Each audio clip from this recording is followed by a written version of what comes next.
Hi, I am doctor Dilpreet Bajwa और मैं एक ईएनटी स्पेशलिस्ट हूँ। और आज हम बात करेंगे एक बहुत ही कॉमन प्रॉब्लम के बारे में, जिसके बारे में बहुत लोग नहीं जानते हैं, लेकिन काफी लोगों को इसका इशू रहता है। और ये प्रॉब्लम है टिनाइटिस। टिनाइटिस या टिनिटिस जो है एक मेडिकल टर्म है जिसका हिंदी में मतलब है कानों में शोर आना। आपके कान में शोर रह सकता है, आपको लग सकता है कान में घंटी बज रही है या कान में सीटी की आवाज आ रही है। इसको मेडिकल लैंग्वेज में हम बोलते हैं टिनाइटिस। अब टिनाइटिस के क्या क्या कारण रह सकते हैं?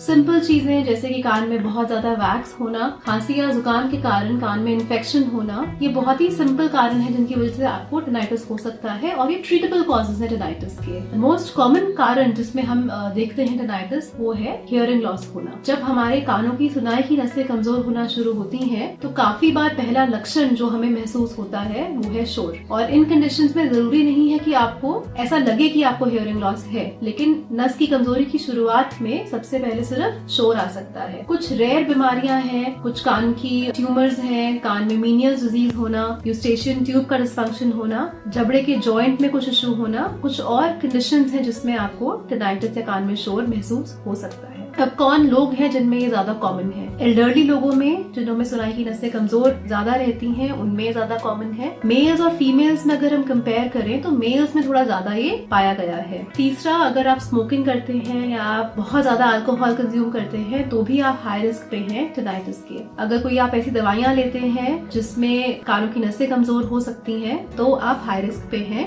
टिनाइटिस के। सिंपल टिनाइटिस अगर परसिस्ट कर रहा है, ठीक नहीं हो रहा है, या फिर टिनाइटिस के साथ में और प्रॉब्लम्स आ रही हैं जैसे कि चक्कर आना, हियरिंग लॉस महसूस होना, कान में दर्द होना, कान से पस आना, बैलेंस बिगड़ना, हेडेक रहना, धुंधला दिखना, तो ये डेंजर सिग्नल्स हैं और इस केस में डेफिनेटली आपको अपने ईएनटी से संपर्क करना है। सो कान में शोर आना या कान में टिनाइटिस रहना एक लक्षण है, ये खुद में एक बीमारी नहीं है, इसलिए आप अपने ईएनटी स्पेशलिस्ट से मिलें। अगर आपको टिनाइटिस है उसके रूट कॉज तक जाएं। और ये एक ऐसी प्रॉब्लम है जिसका समाधान हो सकता है अगर आप टाइमली इंटरवेंशन के लिए जाएं।